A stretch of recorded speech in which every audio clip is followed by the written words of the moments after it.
All right, we're live. It is, what is it, Tuesday? Man, it's already Tuesday this week. I'm Brent Leary, and I always look forward to great conversations. I really look forward to spending a few good minutes with people that I uh, have something great to say, and actually, I kind of like them. And unfortunately, this is not going to be the case. No, I'm just kidding. Just kidding. Actually, this is a pleasure. This is one of my dearest, oldest friends since I've lived in Atlanta, Jeff JB Brathwaite. But originally, I think I met you and you were JB, the internet guy. Yeah, that was a long time. Actually, I was the we met when I was the executrain guy, selling That's right. technology, selling training for internet type stuff. Remember that? Yeah, that was a long. Well, I think I met you, it was about 20 years ago at this Yes, just point. about. So and you can tell by the gray, yeah, it has Yeah, been quite some time. But I exactly. mean, you've always had your hand, your maybe even your leg, weighted knee deep, up or waist high into technology of all different kinds. Yes, Um, so you've been involved. You and you usually do like multitudes of stuff. You're always doing different kinds of things, juggling them all at the same time. But yes. we're gonna focus in on one of the things that you really keyed in on. Uh, really, actually, you know what? I have to say that you were involved in this a long time ago because you helped your sister and her friends set up a YouTube channel, and we're talking about. Do you remember the exact year that was?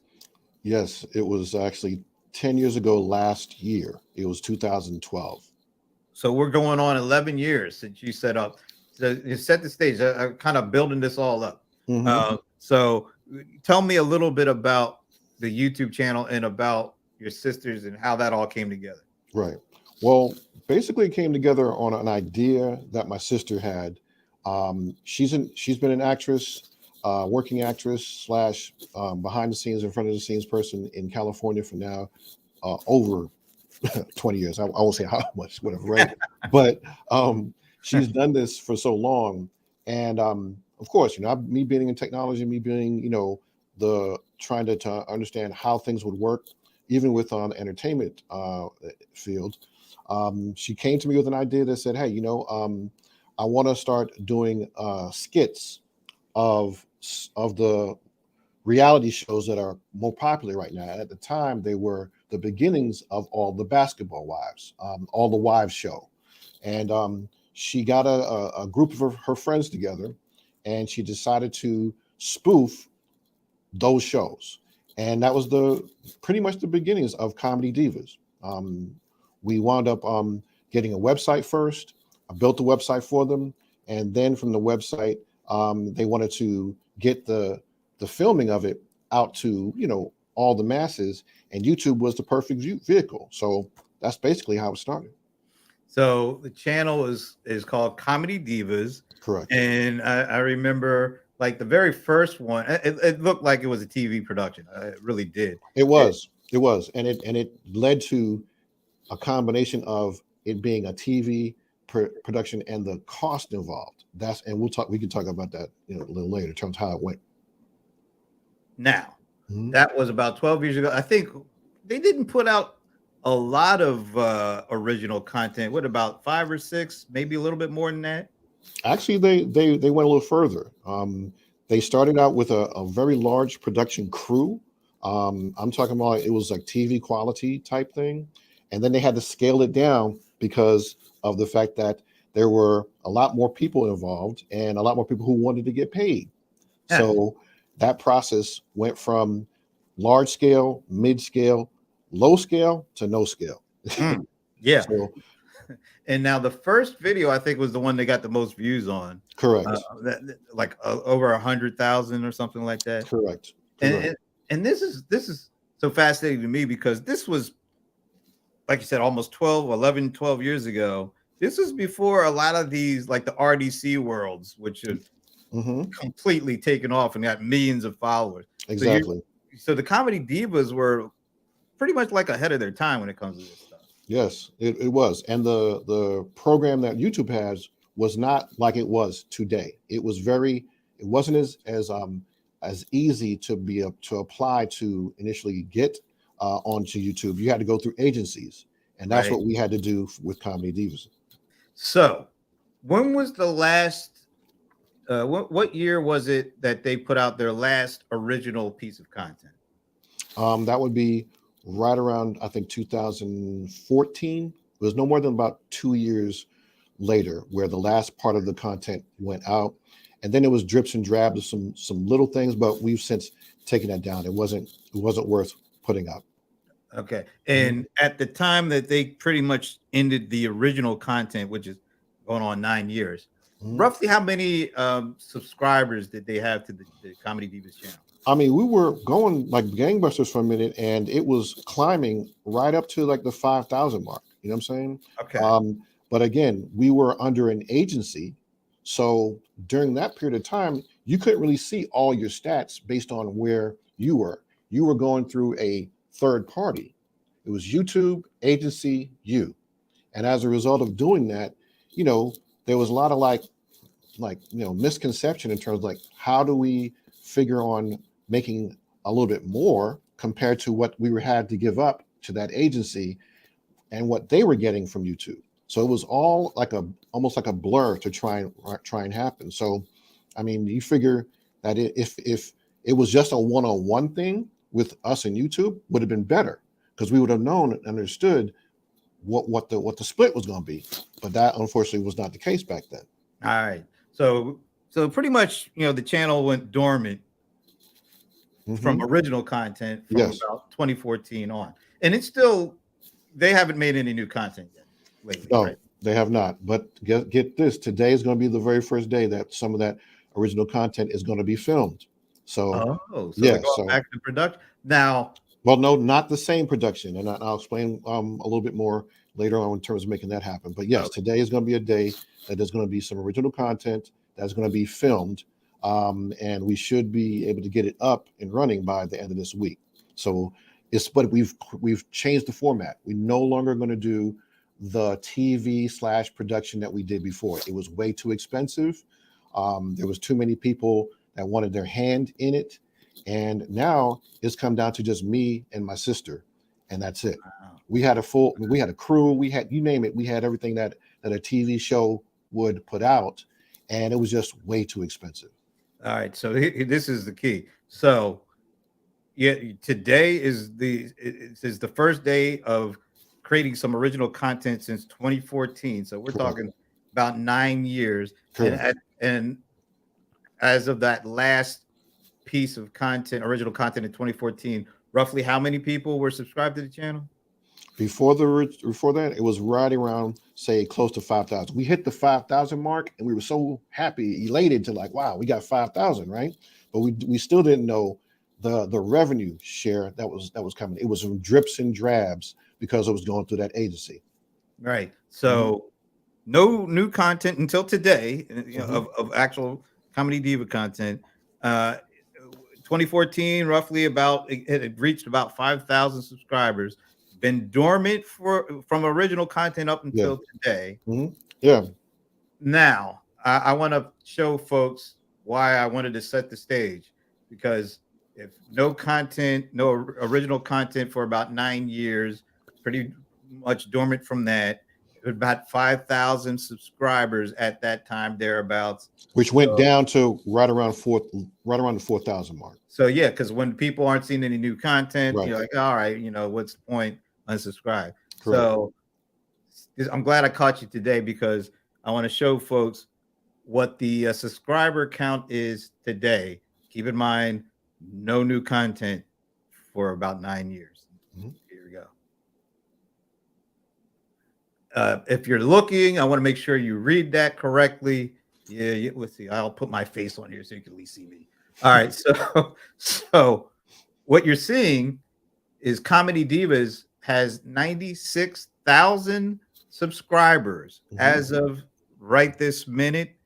And from what Jeff said, there's not any new original Comedy Diva content until today. they haven't published it yet. They're just starting to create it. Mm-hmm. So it's been 9 full years of not having any fresh content. Subscriber count at its height was about 5,000, but it had gone down, about 20% apparently. But yet and still, as of today, it's almost about to hit 100,000 of subscribers, and that's something that I don't know what the fraction of percentage of channels get to that point, but there's not many that can say that. So I wanted to put that all together because Jeff, you told me something that even I'm surprised that you started using YouTube Shorts to. I guess you were kind of experimenting, but you started doing using YouTube Shorts, creating some short content, or actually leveraging video content already out there on YouTube, and you drove that 5,000 subscriber number up to 96,000 in how many months? In less than 4 months. All right, let me. I'm bringing myself back in on it. So basically, up until September of 2022, Mm-hmm. that subscriber count was around 5,000, less than probably around 4,000. So it went from 4,000 or thereabouts to 96,000 and Mm-hmm. counting in less than 4 months without any original Comedy Diva content. That's correct. All right. How did that happen? Okay. Well, it just so happens that I never gave up on the Comedy Divas as a whole. And I saw that a lot of the True Blue subscribers, who were really, fans, to the end fans, they always said, when you're coming back, when you're coming back. I'd get the comments and I'd get the emails. Please do this. Please do that. Right. And I just never gave up on it. So just this year, I then decided, okay, there's got to be something we can do with at least giving something back to them because they were so good in staying around us, even at that 4,000 mark. So I went and did some searching, did some YouTube looking, whatever. The next thing I know, I'm seeing a video that was what I saw before, and I was like, what is this? I saw it on my phone. I was like, what is this video that's now on my phone that looks like something that came from TikTok, but it wasn't TikTok. So I was like, so I started to look at it and investigate, and it was YouTube. I was like, what is this? Is this something brand new? Sure enough, it was. YouTube Shorts came about during the pandemic. The pandemic is what really made YouTube decide to look around and say, everybody's at home now, and they're all pretty much on their phones. What are we going to do? And the YouTube Short program was pretty much blossomed from there. So I looked at it and I said, hey, can I repurpose some of the original content that we had on Comedy Divas into a short? And I experimented with somebody. Again, I'm not a graphic designer. I don't know how to do a lot of these things, but I am been in technology for so long. So I figured, there's got to be a way to do it. So I went ahead, got some tools, found some things that were needed to recreate the long form content that we had into short form. And that's basically what I started doing. And it went from taking something that was, say, 5 minutes long, and condensing it down to that 1 minute mark that is specifically for YouTube Shorts. Once doing that, did that experimentation, and lo and behold, goodness gracious, views just came hither. Okay, I'm talking like I couldn't believe it. I thought there was something going on. I thought it was a spam thing. How sometimes they have this thing going on where if you get a whole lot of something, it's considered spam or it's been hacked. I thought it was hacked because it went from nothing all the way to hundreds and then thousands of views in just the remaking of this original content. So you were taking content that kind of old content from Comedy Divas Mm-hmm. and repurposing it into a shorts format. Correct. In multiple shorts format, because I had different pieces, right? Because short format is you have to be honestly 59 seconds. Okay, so you can't even go to that minute. It's 59 seconds. So I had to take 5 minute video, condense it, and look for the short that worked, that people would want to come to, and then accommodate all the different things that the algorithm wanted in order to get it out there onto the short feed. So I So did that. I talk a did that little with bit the. about that. Talk a Mhm. little bit about what the algorithm wants from a YouTube short. Yeah, there are different processes in creating a short, and I can't go into all of them on here, but the whole thing is, first and foremost, 59 seconds. Okay. If it's anything close to a minute, they're not going to accept it. All right. So that's one. Two, in order for you to have the short, they want certain hashtags on there, certain things that they want to see that it is a short. Okay. Because the program itself will not recognize it being a short without certain hashtags as well. Right. And then the third thing has to do with the timing in putting it out, and how your I guess your channel handles it going forward, right?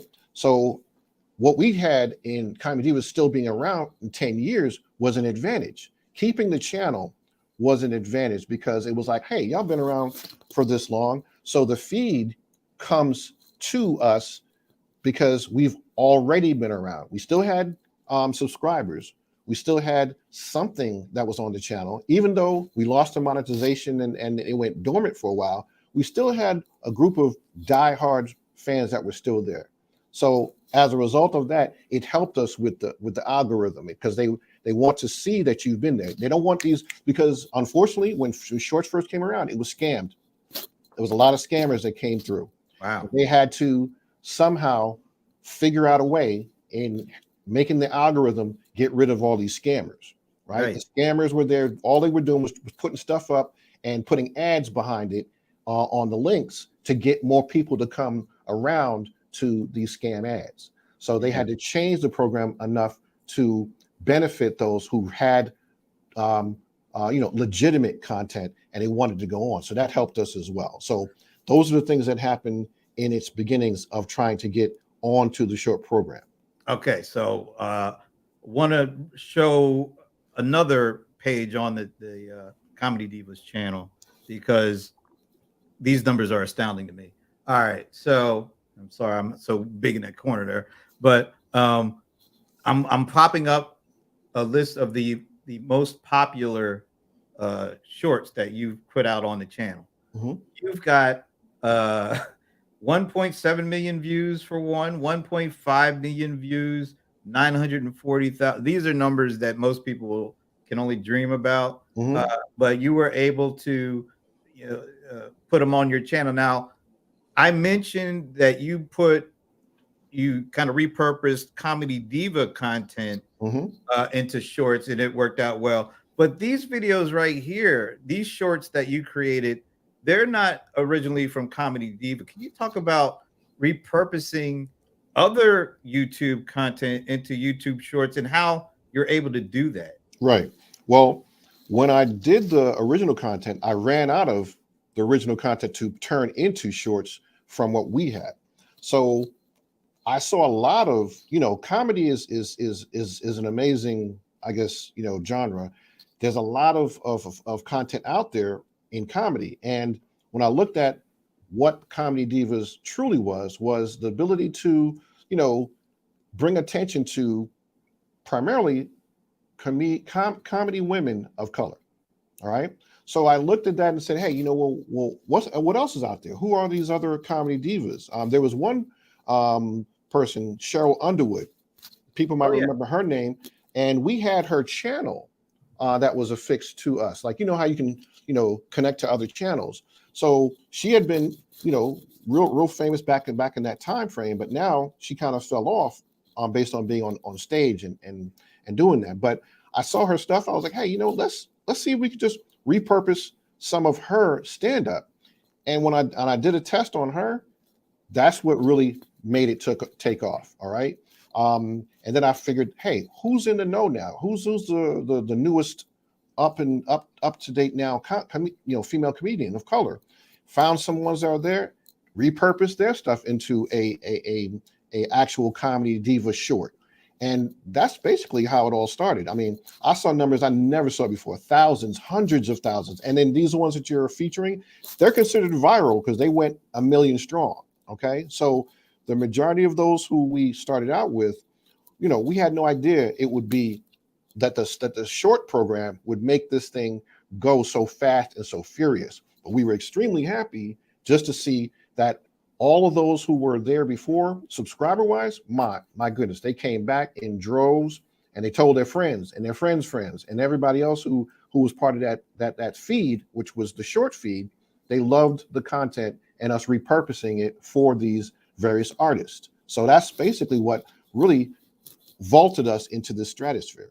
So the way that YouTube Shorts allows you to leverage content is different from kind of YouTube traditional, because you're literally taking content that's been posted on YouTube by somebody else and pulling 59-second clips out of their content. Correct. Loading it up as a YouTube short on your channel, and YouTube is okay with that. Correct. They are. Now, here's the caveat. When you have this kind of content in a short, they give you leniency in order to have that time frame. Okay.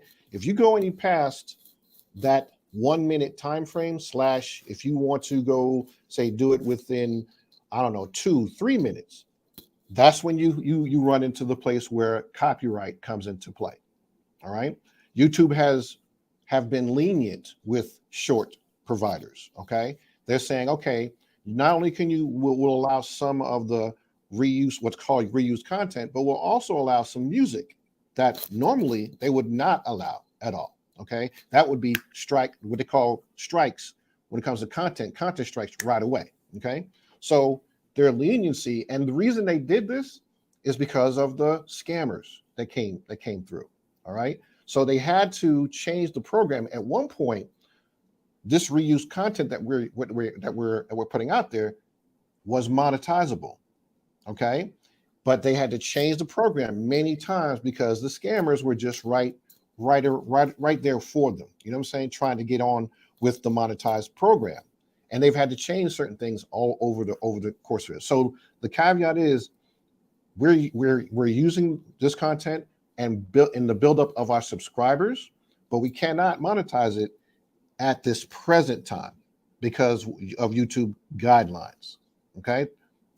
Okay. But that brings up another point, because you are really looking to build up your community, your subscribers. Correct. So you're able to do it from that perspective, but don't expect to leverage somebody else's content into a YouTube short on your channel to monetize, direct monetization. Correct. Right. That's their guidelines, and that's where we have this gray area. You know what I'm saying? And so what we've done with our channel with Comedy Divas is all of the, and get this, some of the content is monetizable based on being Creative Commons content. We have some on there that is Creative Commons content that we can monetize, but because we have so much that is not part of the Creative Commons, because when I first started it, I didn't know. I had no idea. I was like, okay, well, let's just keep this going. Once I learned and educated myself more on what Creative Commons is and what the guidelines of YouTube is in terms of copyright, they then educated me even more. Okay. So as a result, there are certain videos that we have that now that we're going after more creative comment, and those will be able to be monetized. But again, there's the carrot before the horse type thing where you get the subscribership, and then you have to decide on whether or not what content you can monetize. And the program in itself says you have to have original. Okay. So the original content has to be in the forefront, and everything else has to be that's reused has to be in the background. That's where they have it. So those things are something that we are going to adjust to once we get to a certain level of subscribership. The subscribers stay. As long as you feed the subscribers what they want, they will be loyal and stay with you, right? But the monetization part and the applying for monetization, all of that is different on the back end. And that's how we have to now orchestrate this going forward. All right. And I wanted to bring all of that out. Let me see if I can get a better shot. All right. That's better. So just last week, I think it was just last week, YouTube will start sharing ad money with short creators on February 1st. So they're kind of their official rollout, so to Mhm. speak, of the Shorts program. What are the highlights of what you've been already deep into this, but what are the highlights of this official YouTube Shorts program that people will begin to be able to take advantage of come February 1st?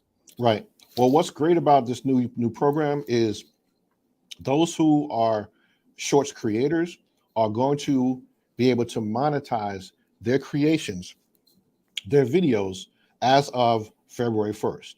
So, but the program is a little different from what the other program is on a normal long format. Okay. Normal long format, there's a 55% split.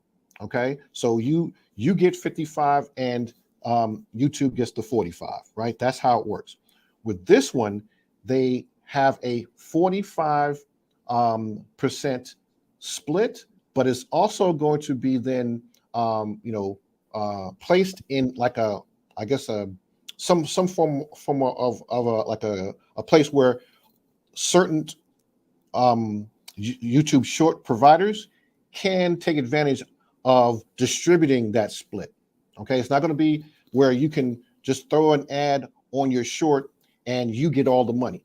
All right, Mm. it's going to be a group of short providers who will have to split up that 45%.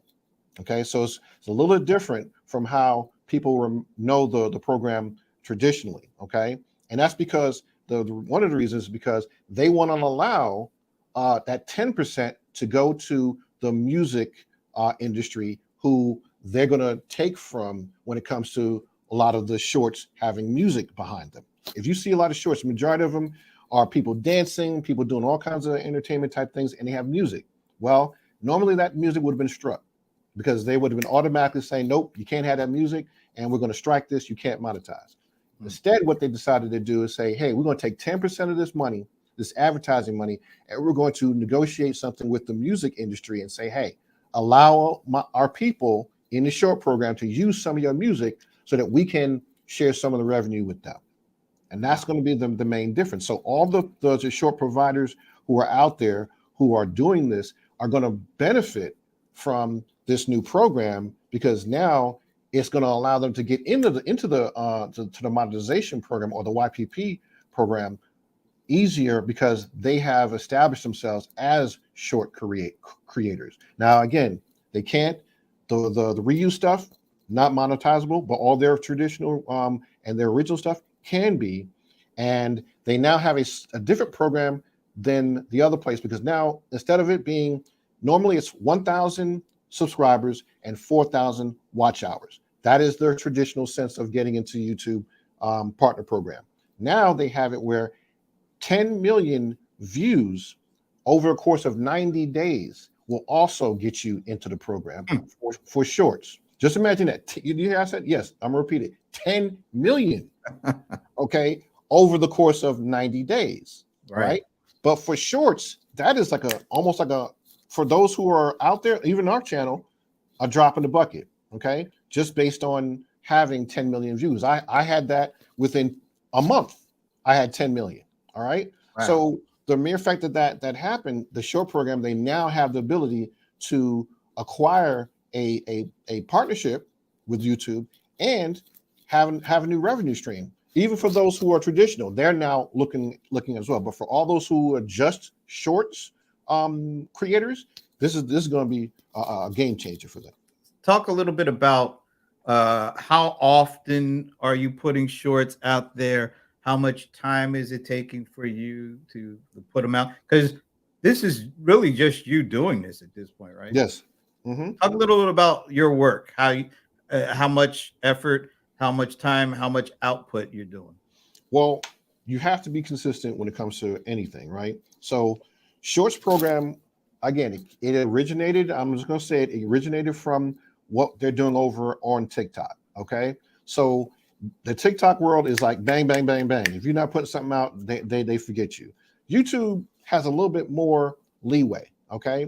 They understand YouTubers. They understand how YouTubers work. A lot of YouTubers are not full time at this. They do it part time. They do it when they can. So as long as you're consistent in your putting that content out, you benefit. And the feed for shorts, and the algorithm that attaches itself to the feed is so quick. Okay, it allows you, if you're normally going to put a content out, and for the algorithm come around to see you, it's going to take some time. Initially, it's not going to hit real quick. But with shorts, the example being, like, I put one out just 2 days ago, right? And normally, on a normal sense, that 2-day putting out may get a couple visitors come through, may get a couple people, because especially if you're an unknown, you're not a big time entity, it's going to take a little time. Well, within minutes, I guarantee you, in terms of the short program, you'll have at least 10 views, right? Wow. And if within hours, you're going to have, in our case, hundreds of views, and within a couple hours, thousands of views. Wow. Okay, so that viewership is in what you do for that viewership. Do you have a call of action? Do you have it? And we can get into that in terms of where that at another time. But those things are key. We brand everything that we put out there, and right. we make sure that we have a call of action: subscribe. As long as they do that, we're happy, and we can benefit from all those who subscribe, and we'll go from there. All right. One last thing to cover on this is, your son is a prolific. He started out as a prolific TikToker. Mm-hmm. Jeb the Boxsmith. Yes, who has hundreds of thousands. Last I saw, he's closing in on like 400,000 followers on TikTok. That's correct. For his creating these swords and objects out of boxes that are people you see in these games. Yes, which is really fascinating. I mean, I had an opportunity to speak to him a couple of times, mm-hmm. but he started out, full bore, like 100% on TikTok. But actually, he didn't. Actually, he didn't. He did not. He started on Instagram. Oh, Instagram. Yeah, he started on Instagram. Instagram didn't give him no love, and he was getting a little bit dejected over the fact that no Instagram love, because that's where all his people were, right? Oh. All his people were on Instagram at the time, right? So Dad suggested TikTok. Okay, and I said, get with your little sister, who actually has more TikTok experience than anybody, any of the family, and they collaborated together. Because he didn't want to do TikTok. He was like, he didn't think it was anything that was going to be benefit him. He wanted to get that Instagram love. Right? All the friends were on Instagram, not on TikTok just yet. So when he did the Instagram thing and he moved some of that stuff over to TikTok, that's when it clicked. So he started, building an audience rather quickly. Yes. On TikTok. Mm-hmm. But then something happened, and he decided he needed to do more and build a presence on YouTube. Yes. Can you talk about not just him, but he's an example? It feels like there's a growing number of folks who kind of built their I don't know if fame is the right word, but they built their foundation on TikTok, being able to build a pretty substantial following, mm-hmm. but seem to be making a switch over to YouTube in order to cultivate that group. Talk a little bit about maybe, YouTube, TikTok versus YouTube, and why you're seeing a growing number of creators who really made their name on TikTok, starting to focus more and more on YouTube. Well, TikTok is, I have to say, they're originator. They're the ones that created this format that everyone has copied, not just YouTube. Instagram copied it.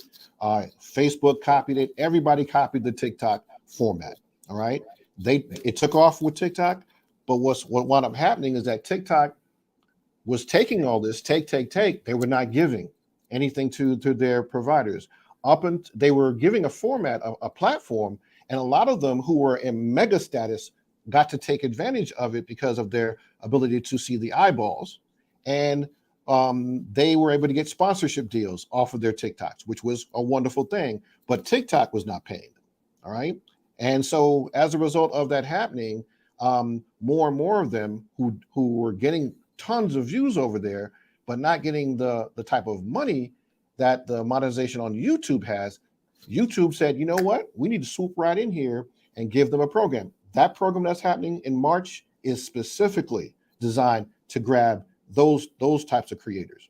And the only caveat is they're going to have to do some work with taking off the TikTok emblem, because they will not, that's part of the program. You cannot have any reuse from other types of platforms, whether it be a watermark on TikTok or something else. It has to be, they really have to take all that content, take all the watermarks off from TikTok and slap them onto the YouTube program that's starting next month, because that's part of their criteria. You cannot have TikToks anymore. That was another way to scam the YouTube algorithm.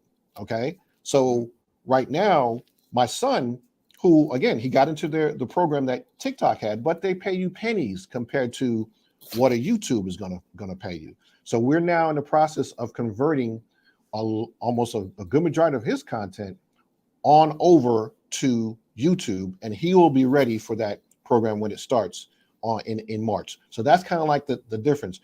TikTok started their little program where they could pay you a little bit, but it's only for the megas. You got hundreds of millions of views, they'll pay you a little something. But if you're looking at, compare that to YouTube's program, there is no comparison when it comes to the monetization and the monies that you'll be able to obtain. So that's why YouTube was smart enough to start this new program. So if you were starting out today,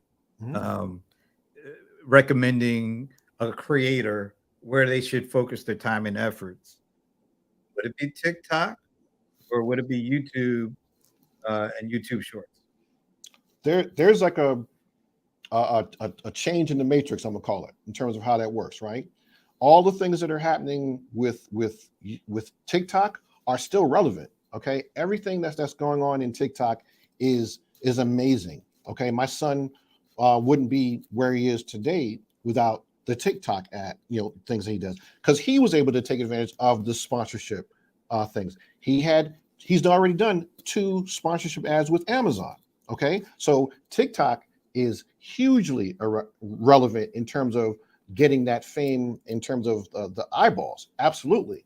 Their TikTok themselves are just not paying their creators, not like YouTube is. So I would say, if you want to start and you're of a certain genre and you have the ability to entertain and or put out enough content, TikTok is the way to go. It still is the way to go, but just know that their monetization is not going to be as good as whether you're going to be on the short program.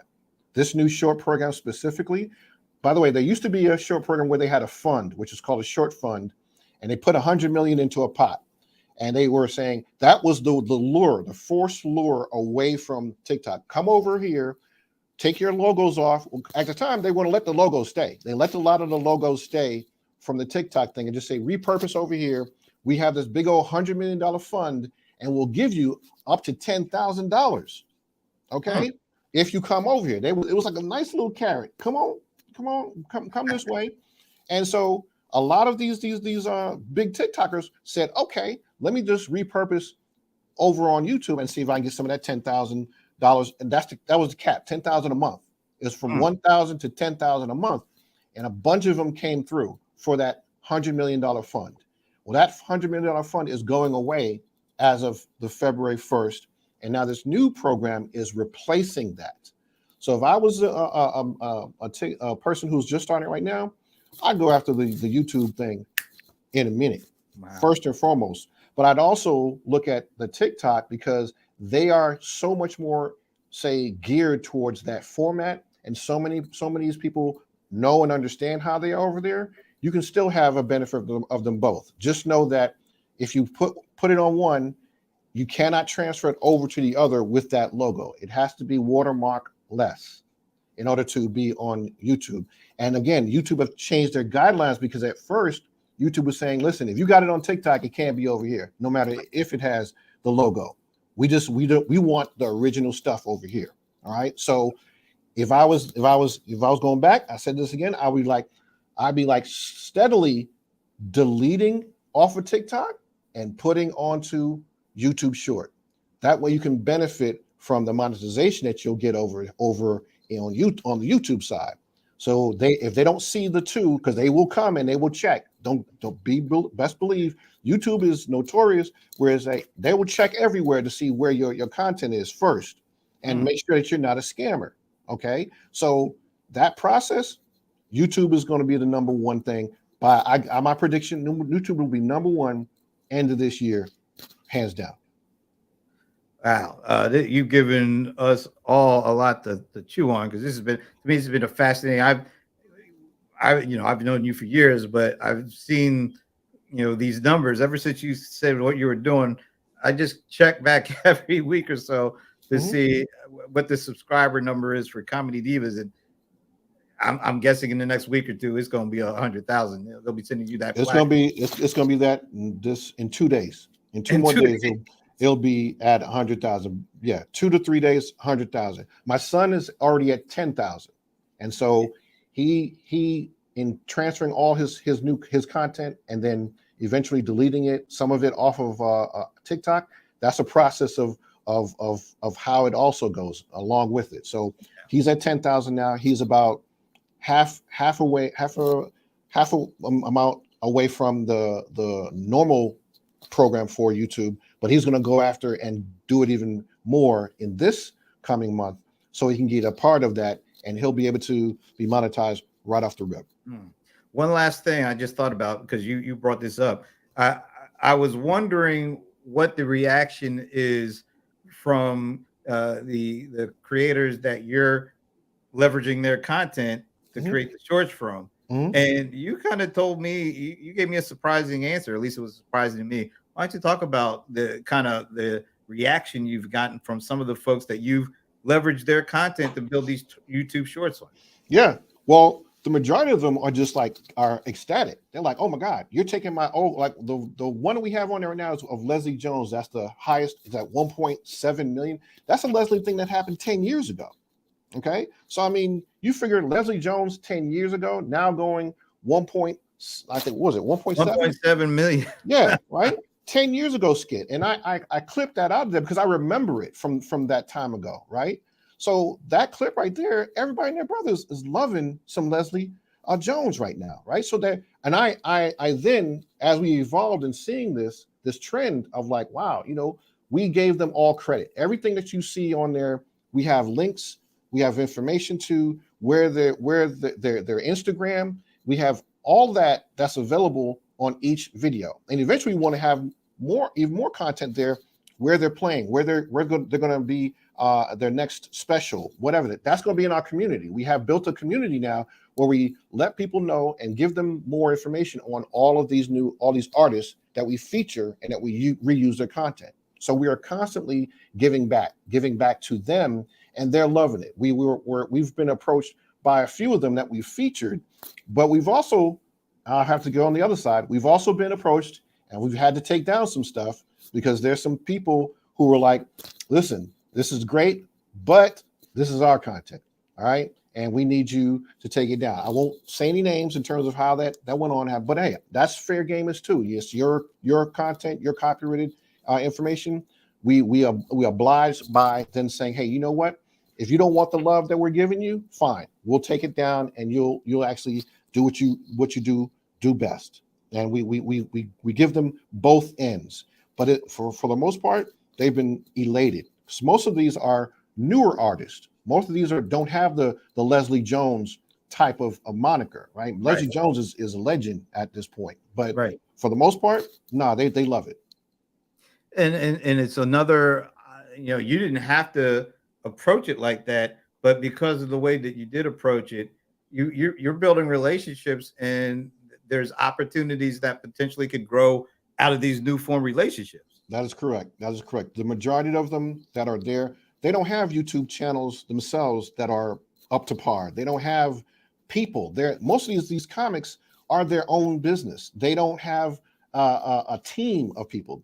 The lower ones. Okay, the Leslie Jones has a team, right? So the fact that there is an opportunity for them to get more exposure on our channel, yes, they'll get more bookings, and they're hope to have that much more where they can say, okay, well, Dan, go see us on Comedy Divas and see what we do.